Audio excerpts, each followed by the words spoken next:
Welcome to Money Tree Podcast, where we bring unbiased information on how to grow and keep your money. This week's episode is targeted towards business owners and high-earning professionals. Listen for how the cash balance plans can help you keep more and pay less. Don't forget to subscribe, comment, and let us know how we can help you or your business.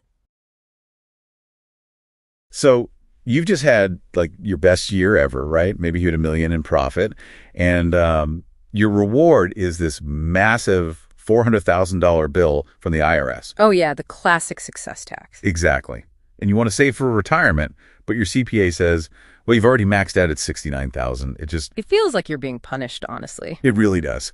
So for today's exploration into the source material, we're looking at technical training from Pacific Life and McHenry Advisors. Right. We're diving into how high-income owners can move past those strict limits and actually contribute six figures pre-tax. Yeah, and just to be super clear up front, we are impartially reporting on these materials. We aren't, endorsing any viewpoints or taking sides. We're just unpacking the financial strategies provided in the sources. Absolutely. Just laying out the facts. And a big fact is that most people are stuck in what I'd call retail retirement. Right, like SEP IRAs and solo 401ks. Exactly. But today we're moving into wholesale territory. We're looking at a two-phase life cycle. Phase one is wealth accumulation in your 40s and 50s. Okay, so let's start there. The sources mention cash balance plans. I've always heard them called supercharged 401ks. Yeah, that's a good way to look at it. But how do they actually bypass the normal limits? Like, a standard 401k always felt to me like a measuring cup. You pour in a set amount and it just overflows. Right, because that's a defined contribution plan with a hard cap. The cash balance plan is different. It's a defined benefit plan. Okay, so it's more like a custom-built reservoir. Yes, exactly. It's entirely formula-driven based on your age and income. Since the goal is a specific target benefit later, the math lets you pour in way more as you get older. Wow. We're talking, $100,000 to well over $300,000 annually. Oh, really? So if you're like 40 to 55 and feel like you started late, this is basically the ultimate catch-up pedal. Oh, 100%. It's the sweet spot for owners who need to accelerate. But I've got a pushback here. Because to do this, you have to include your employees, right? You do, yeah. So if I have a $500,000 payroll and I have to give them 10%, that's 50 grand out the door. I mean, is that really better than just paying the IRS? Well, you have to treat it like a math problem, not a gift. Okay, how so? Think about the trade-off. Would you rather give 40% of your money to the IRS and absolutely zero to your team? Oh, I see. Right, or give 10 to 20% to your team and keep the rest of those tax savings for yourself?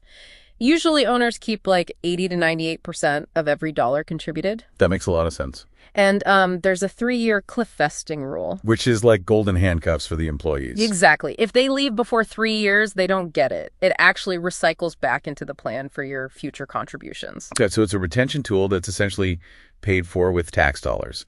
And inside these plans, you use those pre-tax dollars to fund indexed universal life, or IUL. Right, which brings us to phase two, the legacy preservation phase. This is for the 60 to 70 age group with large IRAs like $500,000 plus. Right, the folks who know they'll never spend it all. You call this an asset swap in the notes, but it kind of sounds like a tax transformer. It really is. You take a taxable caterpillar, the cash in the IRA, and put it in a 5-year cocoon inside a profit-sharing plan. The fund life insurance. Yes.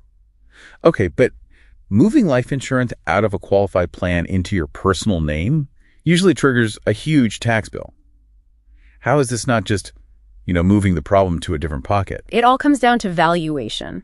Under IRS Revenue Procedure 2005-25, there are very specific ways to value that policy. Okay. After 5 years, the fair market value can be way lower than the premiums paid, like 40 to 60% lower. Oh, wow. So you use personal after-tax cash to buy the policy from the plan at that huge discount. Exactly. You're using the IRS's own rules to devalue it for the transfer. And then it just grows tax-free outside the plan. In one of the case studies, this jumped a legacy transfer from $8.5 million to almost $15 million. It's a massive swing. And if you think you missed the boat, there's the 2025 tax mulligan. I love that term. You can essentially reach back to the past, right? Yeah, as long as you have an extension, you can fund it for last year up until September 15th. You just use a third-party administrator. The TPA. And their fee is what, like $1,600? Yep, which is nothing compared to a $300,000 deduction. It's incredible. So, we've looked at swapping tax liabilities for legacy wealth. But here is something to mull over before we go.